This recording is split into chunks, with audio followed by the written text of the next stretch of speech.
Hello, I am Petter Nyborg. Tonight we are visiting the shop at Livingsteam Garden Railways in Vestfossen. And at my side I have the owner, Kristian Svendsen. Hi guys, welcome to Vestfossen and our, should I say, small garden railway shop here in Vestfossen, some 70 kilometers west of Oslo. This evening I have the honor to visit from Petter Nyborg. We really appreciate it. This might be a rather unknown shop outside Norway, but we have been running for over 20 years and we are stockist of some more popular brands of garden railway, mainly Roundhouse, Maxitrack and Akkukraft.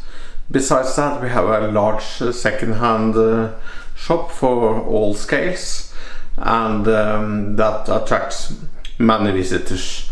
So welcome in to the shop.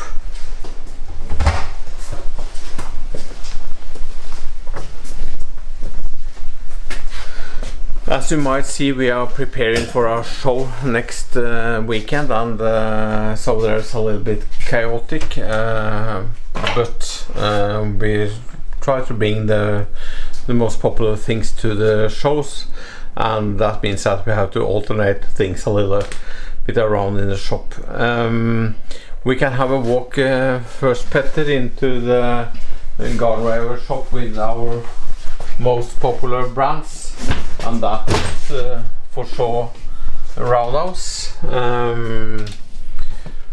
where we have some very nice molds in stock. I think we are the only agent for Roundhouse that keeps a large amount of locos in stock. I think we got nearly 70 Roundhouse locomotives in stock, and that means that our customers can have a look at all the models, the colors, and it makes it a little bit easier to make their own choice for their favorite engines.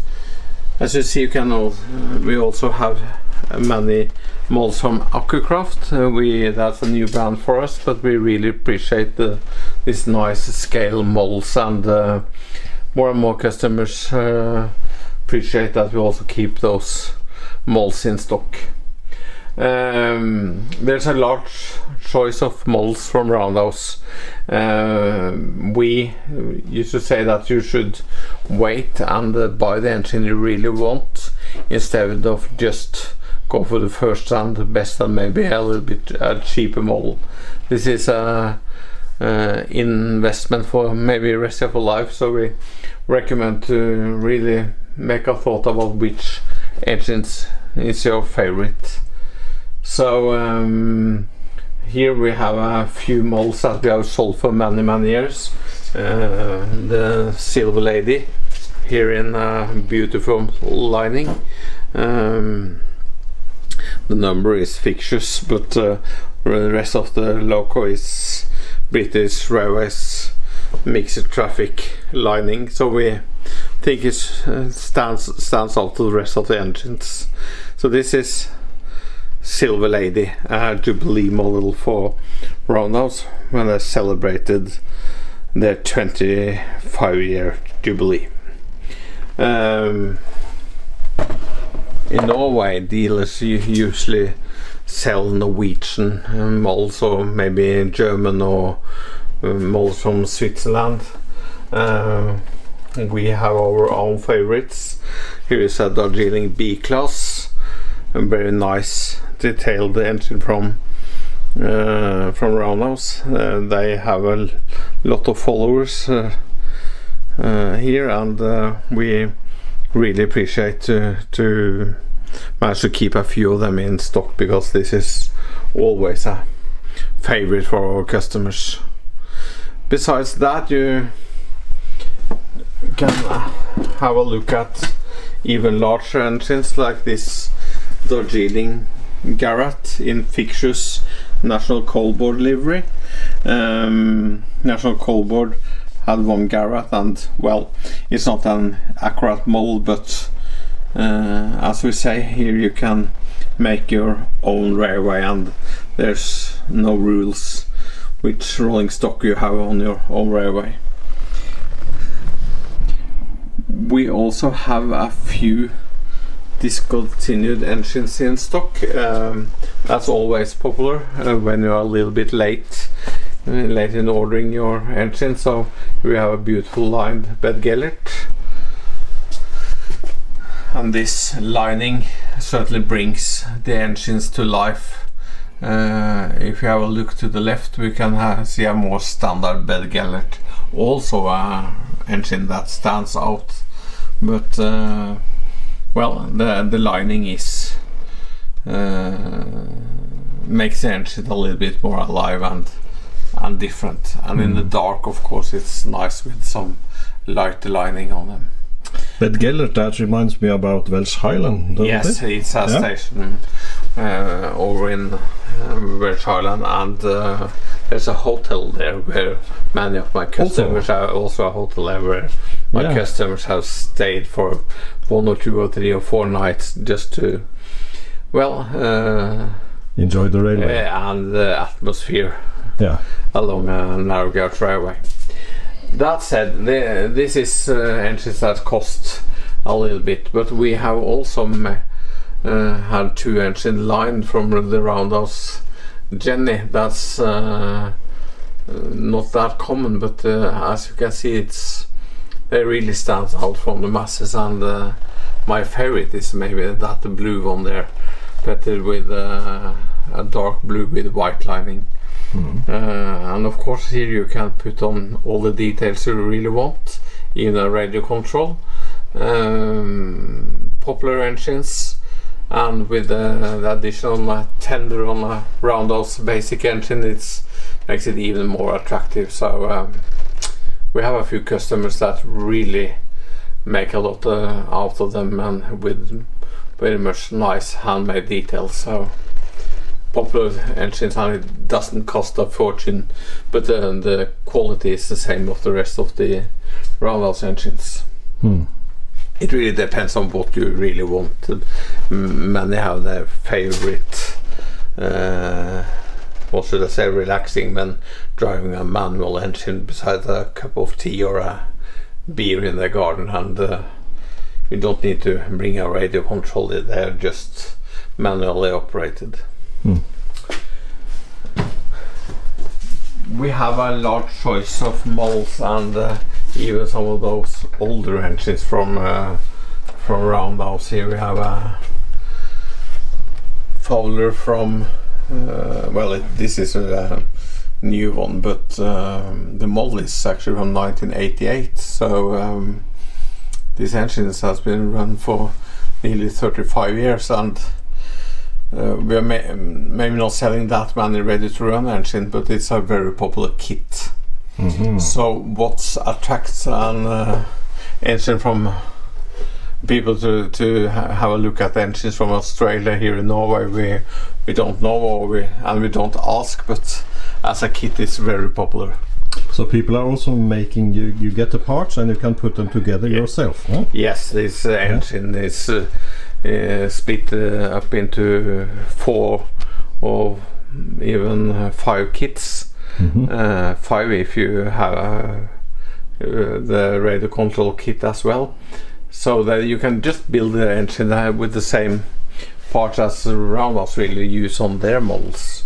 So when the winter is there, then why not start building your own loco? It's more a bolt together kit than a kit that needs a lot of soldering, but everybody's really satisfied when they bring their own homemade locomotive to the shows, that it gives a certain status. The kits are popular. We are selling a lot of them, and we always keep many kits in stock, so we don't want anybody to leave us without a kit if they really want one for a cold or wet weekend in the autumn, so or during the winter. So well, we have all the kits in stock. So you mean these locomotives are made from kits, or you can get them also as kits? You can get them as kits. Yeah. Otherwise, all engines are ready to run. Yeah. Okay. Yeah. So you don't have to make them yourself. No, you don't need to do. And one model that has been popular for many years is the Roundhouse Millie. It's discontinued now, but it's the simplest form of attractive Livingsteam models with very high quality on all the parts. The boiler with extremely long duration. I run one for nearly an hour.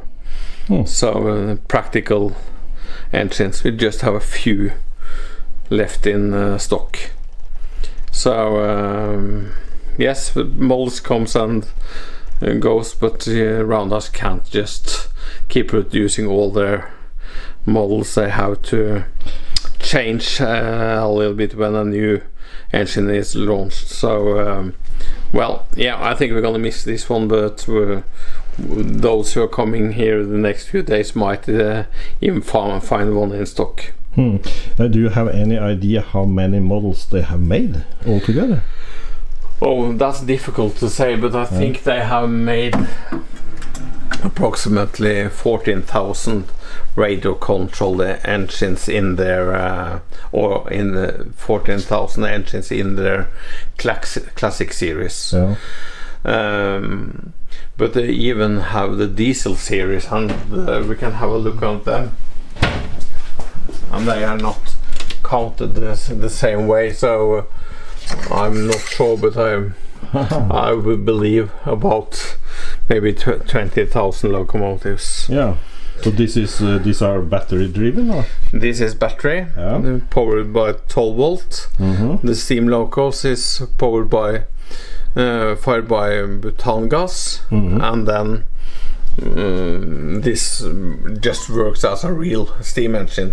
Here is battery electric on steam loco.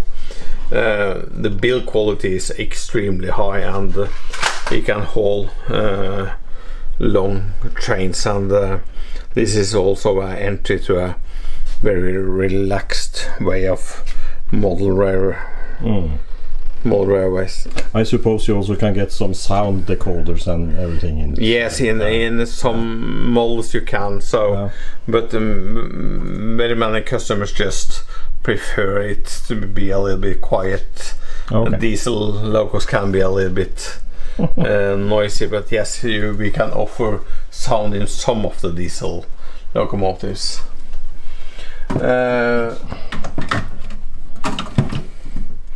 We also have some nice models from Maxitrack. Oh, boy. That's a new it's a producer Rose. This is a traction engine and old chin in 3/4 scale. Really a nice one. We have tested a few of them, and it's a really attractive model, and we are now waiting for a loco or a model of this traction engine that's in 1.5 scale, so it makes it double up in every direction. So we have two black and 2 greens waiting for us over in Maidstone. So they are also radio controlled and gas fired like the locomotives? They are gas fired, but not radio controlled. Okay, so you have to do it yourself. Yes, you have to be a real engine driver here with all the controls here. It's really easy, and again, a model with very high build quality, long duration of the boiler, and it even looks right when it's just standing on. Looks very nice. You can have it everywhere actually. So brass and green, it always looks nice, Petter. So it doesn't need to be track related to be fun. So as you can see, we have a lot of diesels on. Yes, small diesels. and we're even waiting for a few more actually. Yeah. They are popular when we are coming into the winter, and you maybe just want to have something around the Christmas tree, for example. So the grown-up yes, Christmas tree. Yes. So beside this mold trains here in the 16 mil or G scale, we have also the larger stuff. One question.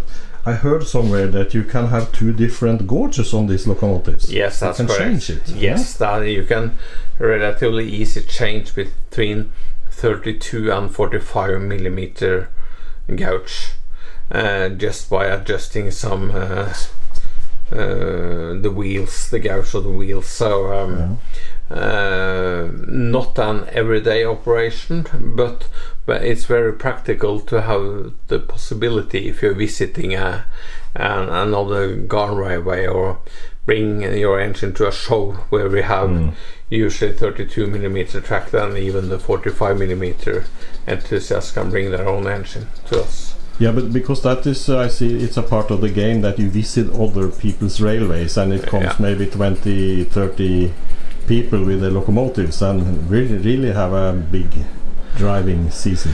Yes, and when we started back in 2000, where I just thought I will never manage to sell a single engine, and it was just me, and I didn't know anybody who had a steam loco or a garden railway. So in the beginning we just started, but I think the possibility to build a dream, a garden railway dream in your own garden, attracted people. So it started to be very popular, actually, and we said that you can you don't need to buy 10 or 20 engines as you tend to do in the smaller scales. It's enough with 1 or 2 engines, and in total the sum, the costs is maybe lower on the G scale 60 mil than the other gauges. So combined with the possibility to use a part of the garden that's maybe not that attractive today, garden life, it's a little bit modern these days. So well, it attracted people, and we started to sell, and I think we have sold nearly 700 locos now. So it makes it us one of the biggest agents for Roundhouse. But as I said, we keep engines in stock. You can come here tomorrow, choose your engine, go home with a new hobby, and just feel the pleasure of buying something not made in plastic, but of real brass, copper, steel and brass. So I think that's a little, well, one reason for the success of garden railway in Norway.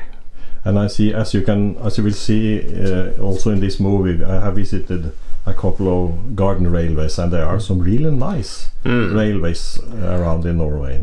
I say they have the really high international standard, and very many of our customers are members of the 16 Mil Society. And I think maybe we have one of the largest overseas groups.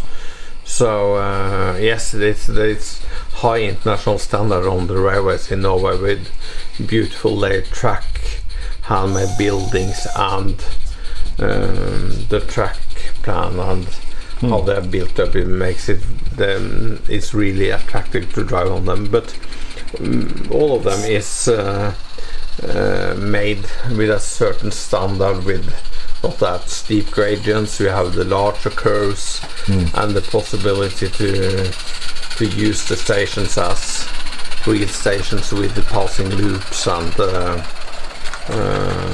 even working signal boxes, and yes, really okay, and with lightning, so it's possible to drive in the night. Yes, and I've also seen buildings with sound and a lot of gadgets around. Yeah, and maybe one of the important things is that it's very social to have a garden railway. We are close friends, all of us, and I must also say that we in the shop we receive a lot of help from the enthusiasts. So from time to time, 20, as you said, Petter, 20 to 30, 40 attendants on both exhibitions and steam ups in the gardens.